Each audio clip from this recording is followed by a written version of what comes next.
नमस्कार दोस्तों, मैं हूं विकास। और आज की मैंने जो सीरीज चला रखी है एचसीएस की पॉलिटिकल साइंस की, उसमें ये जो वीडियो है, ये चैप्टर जो है, ये भारत की संविधान की प्रस्तावना के बारे में है, प्रेम्बल ऑफ द कॉन्स्टिट्यूशन। आज हम प्रेम्बल को करेंगे। ये छोटा सा चैप्टर है, इसको डिटेल में करेंगे। क्या क्या क्या इसमें क्वेश्चन आते हैं, तो देखो। अब प्रख्यात न्यायविद व संवैधानिक विशेषज्ञ N.A. पालकीवाल ने प्रस्तावना को संविधान का परिचय पत्र कहा। अगर ये क्वेश्चन आ जाए कि संविधान का परिचय पत्र किसने कहा, तो ये पालकीवाल ने कहा। आगे देखो, भारतीय संविधान की प्रस्तावना पंडित नेहरू द्वारा बनाए गए पेश किए गए संविधान सभा द्वारा अपनाए गए उद्देश्य प्रस्ताव पर आधारित है। पिछले चैप्टर में हमने किया था कि पंडित नेहरू ने 13 दिसंबर 1946 को उद्देश्य प्रस्ताव पेश किया था और 22 जनवरी को वो 1947 को उद्देश्य प्रस्ताव पास किया गया था। तो उसी आधार के ऊपर जो प्रस्तावना है उसको अपनाया गया है। इसे 42वें संविधान संशोधन अधिनियम 1976 में संशोधित किया गया, जिसमें 3 शब्द, हमेशा क्वेश्चन पूछा जाता है कि कौन कौन से इसमें शब्द जोड़े गए, तो वो हैं समाजवादी, धर्मनिरपेक्ष और अखंडता। 3 शब्दों को 1976 के द्वारा जोड़ा गया, 42वें संविधान संशोधन के द्वारा, जिसमें इंदिरा गांधी जी की सरकार थी उस समय इस चीज को इमरजेंसी के समय में जोड़ा गया। अब हम देखते हैं कि प्रस्तावना क्या है हमारी, ये किस तरह से है। हम भारत के लोग, एक एक लाइन का इसमें अर्थ निकलता है। अब हर एक लाइन को ध्यान से समझें। इसमें अगर आप देखोगे कि हम भारत के लोग, तो इसमें ये क्या कहता है कि कौन, हम भारत के लोग, भारत के लोगों के द्वारा इस संविधान को बनाया गया है। भारत को एक संपूर्ण संप्रभुत्व संपन्न, हम क्या बनाते हैं, भारत को क्या बनाते हैं, प्रभुत्व संपन्न, कि भारत अपने आंतरिक और बाह्य फैसले लेने में संपन्न है, प्रभुत्व संपन्न है, उसके ऊपर किसी का कोई दबाव नहीं है। समाजवादी जो हमारा स्वरूप है वो कैसा है, समाजवादी। और हमारा जो समाजवादी स्वरूप है वो किस तरह का समाजवादी रूप है, इधर देखो, लोकतांत्रिक समाजवाद। हमारा जो समाजवाद है वो है लोकतांत्रिक समाजवाद, ठीक है। आगे देखो, समाजवादी धर्मनिरपेक्ष, हमारा चरित्र कैसा है, हमारे जो देश का जो सरकार का जो चरित्र है वो है धर्मनिरपेक्ष, वो किसी भी धर्म को के साथ कोई भेदभाव नहीं करेगी। लोकतांत्रिक गणराज्य, हम कैसे हैं, लोकतंत्र हैं। हमारे जो सरकार का जो चुनाव होगा, जो विधायिका का जो चुनाव होगा, वो किसके द्वारा चुना जाएगा, लोगों के द्वारा, चुनाव प्रणाली के द्वारा। तो लोकतांत्रिक प्रक्रिया है।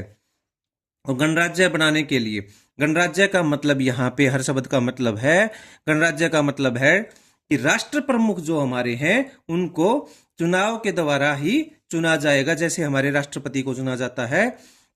और अगर हम देखें, जो ब्रिटेन का जो ताज है, जो राजा जो है ब्रिटेन की महारानी जो है, उनको किसी चुनाव के द्वारा नहीं चुना जाता, इसलिए ब्रिटेन में गणराज्य नहीं है, लोकतंत्र है लेकिन गणराज्य नहीं है। बनाने के लिए इसके समस्त नागरिकों को सामाजिक, आर्थिक और राजनीतिक न्याय, हमने किस तरह के न्याय दिए हैं, 3 तरह के न्याय बताए गए हैं, सामाजिक, आर्थिक और राजनीतिक। तो कई बार इसमें यह पूछ लेगा कि कौन कौन से न्याय हैं, सामाजिक, आर्थिक, राजनीतिक, और कई बार ये सीरीज में भी पूछ लेता है, ठीक है। तो सामाजिक, आर्थिक और राजनीतिक न्याय, विचार, अभिव्यक्ति, धर्म, विश्वास व उपासना की स्वतंत्रता। ये कई बार पूछ लेगा कि हमारी प्रस्तावना में किस तरह की स्वतंत्रता के बारे में बताया गया है, तो हमें बताना है कि कौन सी स्वतंत्रता बताई गई है, विचार, अभिव्यक्ति, धर्म, विश्वास व उपासना। विचार यानी कि बोलने का, अभिव्यक्ति करने का, कुछ भी अभिव्यक्त करने का, विचार रखने का। धर्म, किसी भी धर्म में विश्वास, आस्था करने का, विश्वास करने का व उपासना करने की हमें स्वतंत्रता दी गई है, प्रदान की गई है। प्रतिष्ठा और अवसर की समता, किस तरह की समानता प्रदान की गई है, प्रतिष्ठा और अवसर की समानता प्राप्त कराने के लिए तथा व्यक्ति की गरिमा और राष्ट्र की एकता तथा अखंडता सुनिश्चित करने। देखो ये अखंडता शब्द कहाँ है, यहाँ देखो ये जोड़ा गया है। ये कब जोड़ा गया था, 42वें संविधान संशोधन 1976 के द्वारा। सुनिश्चित करने वाला, बंधुत्व बढ़ाने के लिए दृढ़ संकल्पित होकर अपनी इस संविधान सभा में आज दिनांक 26 नवंबर 1949 को एतद द्वारा इस संविधान को अंगीकृत, अधिनियमित और आत्मर्पित करते हैं।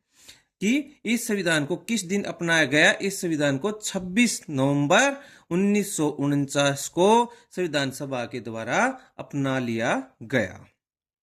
अब इसके जो मैंने आपको इसमें से तो डिटेल्ड बता दिया है, अब इसी को ये आगे आगे बताएंगे। तो इस शब्द को मैं एक बार दोबारा से आपके सामने रिवाइज कर देता हूं। मैंने कंप्लीट ही आपको बता दिया कि प्रस्तावना में एक एक शब्द का क्या मतलब निकलता है।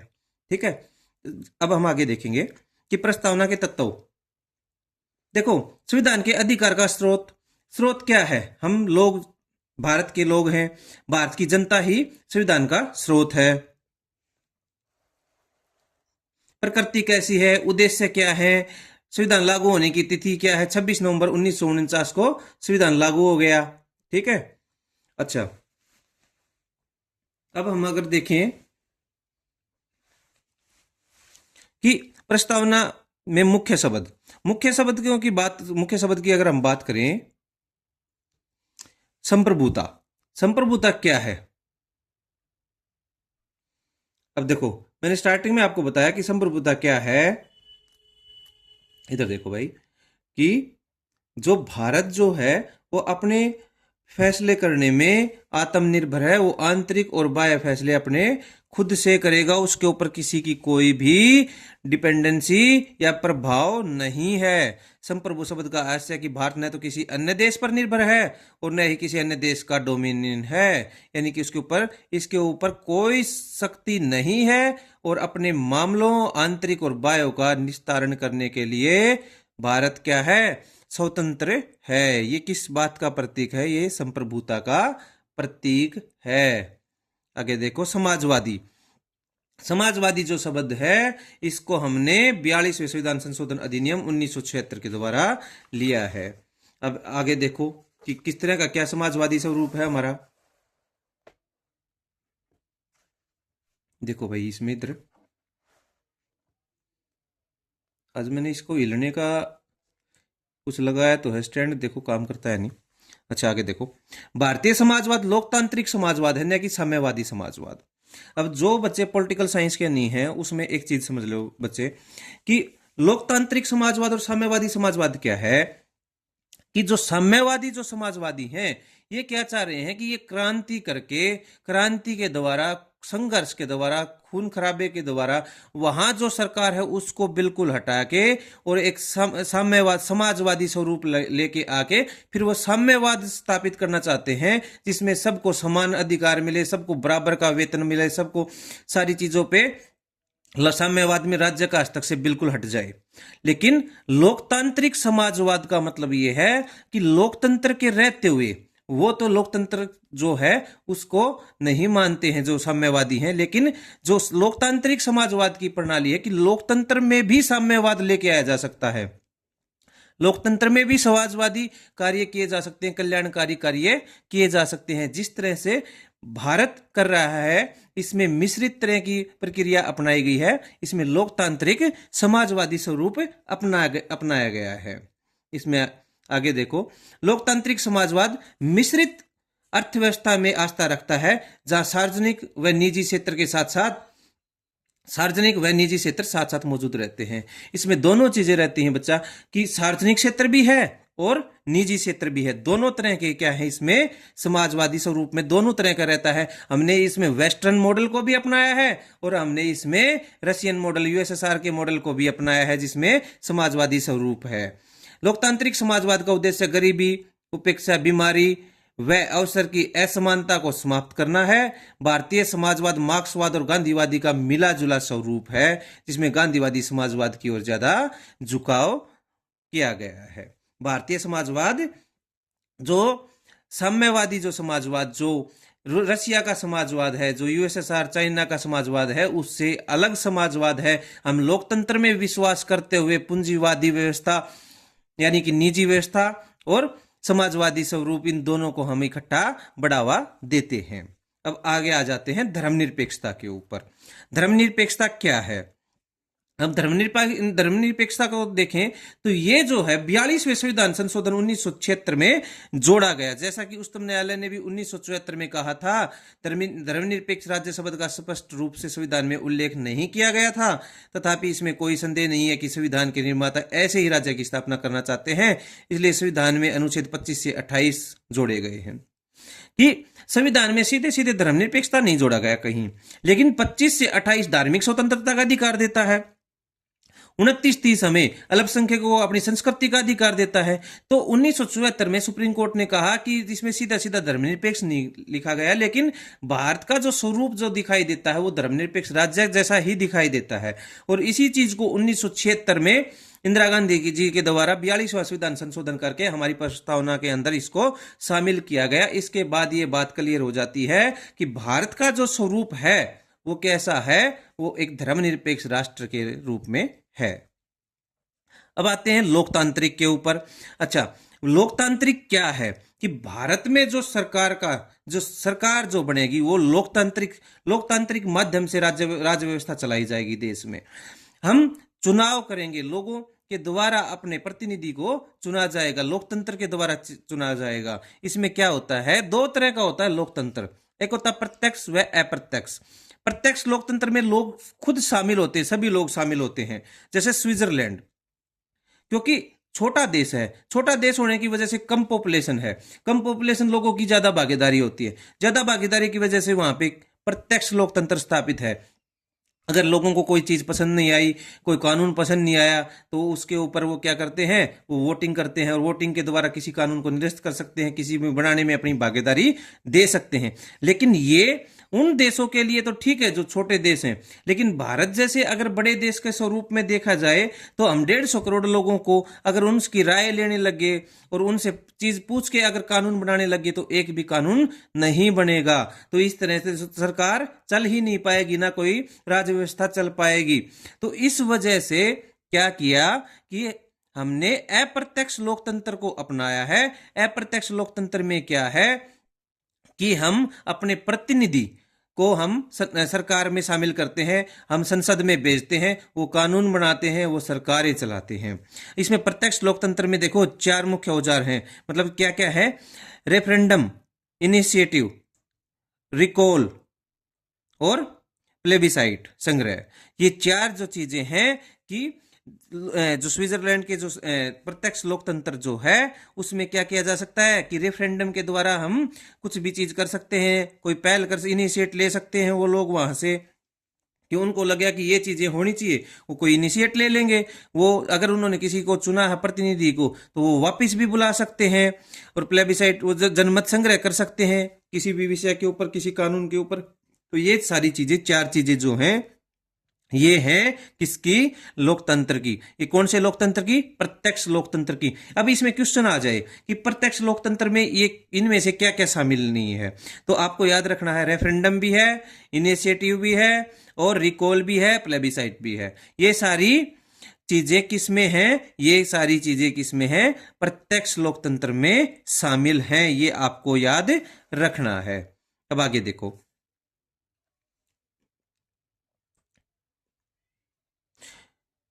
देखो 1900 अभी इसमें क्या है, इसमें तो और कुछ भी नहीं है, इसमें यही चीजें सारी बताई गई हैं कि डॉक्टर अंबेडकर ने 25 नवंबर 1949 को संविधान सभा में दिए अपने समापन भाषण में विशेष बल देते हुए कहा था, राजनीतिक लोकतंत्र तब तक स्थायी नहीं बन सकता जब तक उसके मूल में सामाजिक लोकतंत्र नहीं हो। यानी कि राजनीतिक लोकतंत्र के लिए बोल रहा है कि सामाजिक लोकतंत्र होना भी जरूरी है। अब आप एक बात ध्यान रखना, यहाँ पे जो अंबेडकर साहब हैं वो समाज के लोकतंत्र के ढांचे के ऊपर भी जोर देते हैं। समाज का लोकतंत्र अगर कहीं आ जाए तो वो कौन कहते हैं इसके बारे में, अंबेडकर साहब कहते हैं। अब आता गणराज्य के बारे में। तो गणराज्य जो मैंने आपको पहले भी बताया, गणराज्य क्या है कि हमारे जो राष्ट्र प्रमुख जो हैं वो किसके द्वारा, वो जनता के द्वारा चुने जाते हैं। वो किसके द्वारा चुने जाते हैं, जनता के द्वारा। ये क्या है, गणराज्य। लेकिन जो ब्रिटेन जो है वो लोकतंत्र तो है लेकिन गणराज्य नहीं है, क्योंकि उसमें जनता के द्वारा वहां के राजा को नहीं चुना जाता है। अब न्याय, न्याय शब्द में हम देखें किस तरह का न्याय। अब देखो, सामाजिक, आर्थिक और राजनीतिक, तीन तरह के न्याय के बारे में बताया गया है। कौन कौन सा न्याय? सामाजिक, आर्थिक व राजनीतिक, तीन तरह से लोगों के साथ न्याय किया जाएगा। अब मान लो किसी का सामाजिक बहिष्कार हो रहा है, समाज से कोई और चीजें हो रही हैं, तो उसको न्याय किसके द्वारा? उसको न्याय दिया जाएगा हमारे कोर्टों के द्वारा, हमारे न्यायपालिका के द्वारा। आर्थिक, आर्थिक आधार पे किसी के साथ भेदभाव नहीं किया जाएगा, चाहे गरीब हो या अमीर हो, सबको बराबर का न्याय मिलेगा। राजनीतिक, कि राजनीति में सबको भागीदारी शामिल करने का अधिकार है, सबको न्याय, राजनीतिक न्याय दिया जाएगा। इनकी सुरक्षा मौलिक अधिकार व नीति निर्देशक तत्वों के विभिन्न उपबंधों के जरिए की जाती है। अब देखो, मौलिक अधिकारों के द्वारा कैसे की जाती है। आर्टिकल 14-15, आर्टिकल 14 में कहा गया है कि विधि के, आर्टिकल 13 में कहा गया है कि क्या है कि कोई भी ऐसा कानून नहीं बनाएगी सरकार जिसमें क्या नाम है कि वो मौलिक अधिकारों का हनन करता हो। आर्टिकल 14 में विधि के समक्ष समानता, यानी कि सबको समान, सभी को समान, इक्वल माना जाएगा। आर्टिकल 15, आर्टिकल 15 में क्या है कि किसी के साथ रंग भेद, जाति के आधार पर विभेद नहीं किया जाएगा। आर्टिकल 16 में क्या कहा गया है कि किसी के भी साथ रंग भेद, जाति, इन आधारों पे अवसर के अंदर, यानी कि उनको नौकरियों में विभेद नहीं किया जाएगा। ये सारी चीजें क्या है, ये न्याय के अंदर आ जाती हैं, सामाजिक न्याय में आ जाती हैं। ये किसमें, ये किसके द्वारा? मौलिक अधिकार व नीति निर्देशक तत्वों के द्वारा हमें सुरक्षा प्रदान की गई है। अब आगे देखो, स्वतंत्रता। स्वतंत्रता में हम देखें कि किस तरह की स्वतंत्रता के बारे में बताया गया था। तो हम अगर फर्स्ट पेज पे देखें तो स्वतंत्रता कौन सी थी?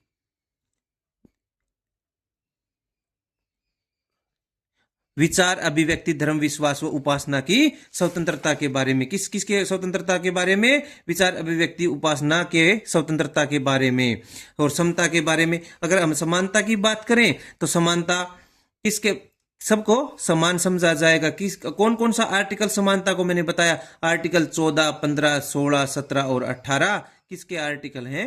ये समानता के आर्टिकल हैं। और समानता का मैंने एक ब्रीफ आपको पहले ही स्टार्टिंग में उसी से दे दिया है। अब ये दोबारा अगर देखें तो हम उसको पढ़ने के बाद अब ये सारा रिवीजन ही कर रहे हैं साथ साथ में। बंधुत्व, बंधुत्व का अगर विचार हम देखें तो कहां से आया है? ये विचार फ्रांस से आया है, ठीक है। और फ्रांस से आने के बाद क्या है कि हम ऐसा संविधान बना रहे हैं जो आपस में भाईचारा बढ़ाए, वो बंधुत्व बढ़ाए। जो बंधुत्व और अखंडता जो शब्द है उसको 42वें संविधान संशोधन 1976 द्वारा प्रस्तावना में जोड़ा गया। ये चीज, ये थी कंप्लीट हमारी प्रस्तावना। अब आते हैं प्रस्तावना का महत्व। अब कुछ इंपॉर्टेंट जो पॉइंट रहते हैं हम उन पॉइंट को देखते हैं भाई। देखो, संविधान सभा के अध्यक्ष पर अल्लादी कृष्णाचार्य अय्यर के शब्दों में संविधान सभा की प्रस्तावना हमारे दीर्घकालीन सपनों का विचार है। ये आपको अगर छोटी छोटी चीजें लगती हो ना तो इनको जरूर याद कर लियो। ये ऐसे क्वेश्चन है जो आप इस करके तो जाओगे नहीं, इनको फिर छोड़ दोगे और छोड़ने के बाद आप सोचोगे कि भाई ये कहाँ से आ गया, ठीक है। तो ये छोटी छोटी जो चीजें हैं आपको एक भी चीज नहीं छोड़नी है इनमें। तो अलादी जो कृष्ण जी हैं उन्होंने कहा कि संविधान की प्रस्तावना हमारे दीर्घकालीन सपनों का विचार है। मुंशी साहब ने क्या कहा? प्रस्तावना हमारी संप्रभु लोकतांत्रिक गणराज्य का भविष्य फल है, कि हमारा जो लोकतांत्रिक गणराज्य हम बनाने जा रहे हैं इसका भविष्य फल है। प्रियम्बल जो है, प्रियम्बल पूरा सार है हमारे संविधान का, वो बताता है कि हमारा किस तरह का संविधान, हम किस तरह का व्यवस्था हम इस देश में लागू करना चाह रहे हैं, उसका कंप्लीट सार क्या है? प्रस्तावना है। सुप्रसिद्ध अंग्रेज अर्थशास्त्री अर्नेस्ट बार्कर संविधान की प्रस्तावना लिखने वालों को राजनीतिक बुद्धिजीवी कहकर सम्मान देते हैं। ये इंपॉर्टेंट क्वेश्चन है भाई, एक दो जगह मैंने जहां तक मुझे याद है पूछा भी गया है कि किसने जो प्रस्तावना लिखने वालों को राजनीतिक बुद्धिजीवी कहकर पुकारा है। तो ये अर्नेस्ट बार्कर ने है, इनको बुद्धिजीवी कहकर पुकारा है। वह प्रस्तावना को संविधान की कुंजी नोट कहते हैं, ये आपको ध्यान रखना है। वह प्रस्तावना के पाठ से इतने प्रभावित हुए कि उन्होंने अपनी प्रसिद्ध कृति principle of social and political theory की शुरुआत में इसका उल्लेख किया। तो ये भी आ जाएगा कि किसने, ये क्वेश्चन आया हुआ है भाई, ये क्वेश्चन आया हुआ है, कौन से पीसीएस में आया है ये मुझे याद नहीं है। तो ये क्वेश्चन पूछा गया था कि उन्होंने, किसने अपनी पुस्तक में, या पुस्तक का नाम दे देगा कि कौन सी पुस्तक में, या इनका नाम दे देगा कि बारकर ने, ठीक है। तो ये आपको याद रखना कि principal of social and political theory में इन्होंने की शुरुआत में इसका प्रस्तावना का अपना उल्लेख किया गया है। भारत के पूर्व मुख्य न्यायाधीश हिदायतुल्लाह मानते हैं कि प्रस्तावना अमेरिका की संविधान सभा की घोषणा के समान है, लेकिन यह एक घोषणा से भी ज्यादा है।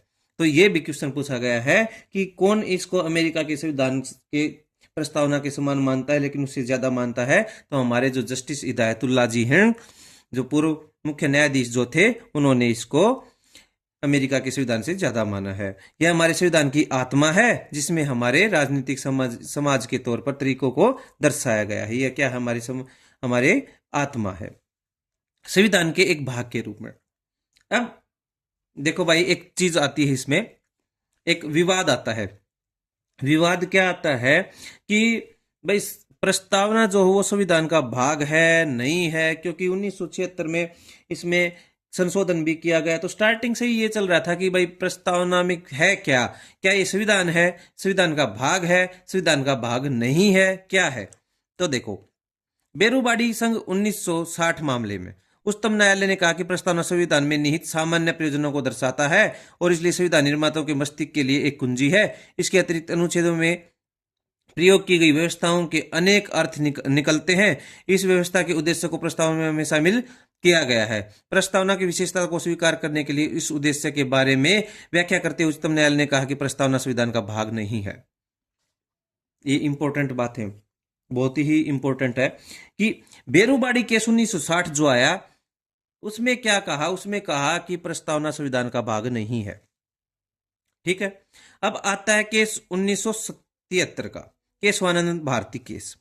केशवानंद भारती केस में कहता है कि प्रस्तावना संविधान का भाग है, इसमें संशोधन किया जा सकता है, लेकिन वो क्या कहता है कि मूल ढांचे के अनुसार ही संशोधन किया जा सकता है। ये आ गया संविधान की संविधानी। अब का जो दर्जा अगर अब देखें, अब मूल स्थिति पूछे तो क्या है, तो जो प्रस्तावना जो है वो संविधान का भाग है। तो अब देखो, प्रस्तावना में संशोधन की संभावना देखो भाई, क्या प्रस्तावना में संविधान की धारा 368 के तहत संशोधन किया जा सकता है? यह प्रश्न पहली बार ऐतिहासिक केस केशवानंद भारती में उठा। यह विचार सामने आया कि इसमें संशोधन नहीं किया जा सकता क्योंकि यह संविधान का भाग नहीं है। याचिकाकर्ता ने अनुच्छेद 368 के जरिए संविधान के मूल तत्व व विशेषताओं को जो उल्लेख किया है वो ध्वस्त करने वाला संशोधन नहीं किया जा सकता। हालांकि उच्चतम न्यायालय ने व्यवस्था दी कि प्रस्तावना एक भाग है। न्यायालय ने यह मत बेरूबाड़ी 1960 के तहत दिया, 1960 के तहत दिया और कहा कि पूर्व में इस केस में संदर्भित निर्णय गलत थे और कहा कि प्रस्तावना को संशोधित किया जा सकता है बशर्ते कि मूल विशेषताओं में संशोधन नहीं किया जा सकता। 1973 का जो केस आया था, इसमें कुछ मिस्टेक है यहाँ पे। तो 1900 जो चीज है कि बेरोबाड़ी केस में तो इन्होंने मना कर दिया, लेकिन 1973 का केस में संविधान में यह मानना कि प्रस्तावना संविधान का भाग है और इसमें संशोधन किया जा सकता है बशर्ते उसमें मूल जो व्यवस्था जो है, मौलिक जो ढांचा जो है हमारा, उसमें संशोधन नहीं किया जा सकता। ये बात 1973 केशवानंद भारती में आई और उसके बाद इसकी प्रकृति कैसी है, संशोधनीय है। आपसे क्वेश्चन पूछ लेगा कि प्रस्तावना में क्या संशोधन किया जा सकता है? हाँ, किया जा सकता है। क्या प्रस्तावना संविधान का भाग है? तो हाँ, प्रस्तावना संविधान का भाग है। अब इसमें कुछ इंपॉर्टेंट चीजें भी हैं। देखो, हमने कल भी लास्ट चैप्टर में भी किया, नेहरू द्वारा 13 दिसंबर 1946 को क्या लाया गया था, उद्देश्य प्रस्ताव, और 22 जनवरी 1947 को संविधान सभा ने स्वीकार किया था। और उसी उद्देश्य प्रस्ताव के आधार पर हमने प्रस्तावना का गठन किया, प्रस्तावना का निर्माण किया। आपसे ये क्वेश्चन भी पूछ सकता है कि प्रस्तावना का निर्माण किस आधार पर किया गया है। तो प्रस्तावना का जो निर्माण है वो है उद्देश्य प्रस्ताव के आधार पर किया गया है।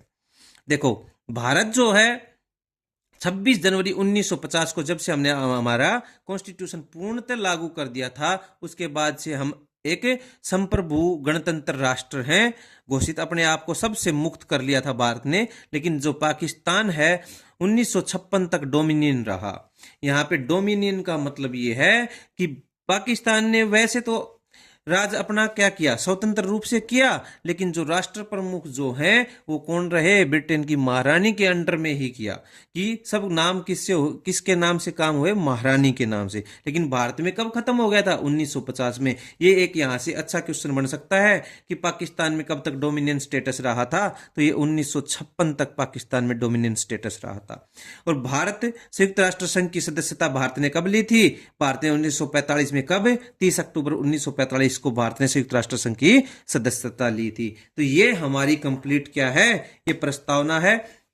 जितने भी क्वेश्चन आए मैंने आपको ये सारे क्वेश्चन बता दिए हैं। इसके अलावा शायद ही कोई क्वेश्चन ऐसा आएगा जो कि प्रस्तावना में इससे बाहर हो। तो इसलिए मैं आपको ये बार बार ये बात बता रहा हूं कि आप किसी उन चीजों के चक्कर में मत पड़ो कि लंबी लंबी क्लासेस, लंबा लंबा कुछ भी दे रखा है, आप लगातार उन क्लासेस में लगे रहें। बुक से करो, एक एक पॉइंट टू पॉइंट करो, जो जो चीजें हैं मेरे साथ अगर करोगे तो आपका पॉलिटिकल साइंस का क्वेश्चन नहीं रहेगा। अगर आपको वीडियो आपको लगता हो कि 2 व्यू हैं, 4 व्यू हैं, इन चीजों से ना देखो आप कुछ भी। मैंने ये इसलिए स्टार्ट किया है क्योंकि मैं आप लोगों का भला चाह रहा हूं कि जल्दी से जल्दी 2-2.5 महीने में इसको कंप्लीट पॉलिटी को आपको उंगलियों पे करवा दूंगा। तो अगर आपको अच्छी लगे तो भाई, जिसको भी जो देख रहा है, कोई भी अगर देख रहा है तो उसको अगर पसंद आती है तो अपने फ्रेंड को भी शेयर कर दें, लाइक कर दें, शेयर करें, सब्सक्राइब करें। धन्यवाद।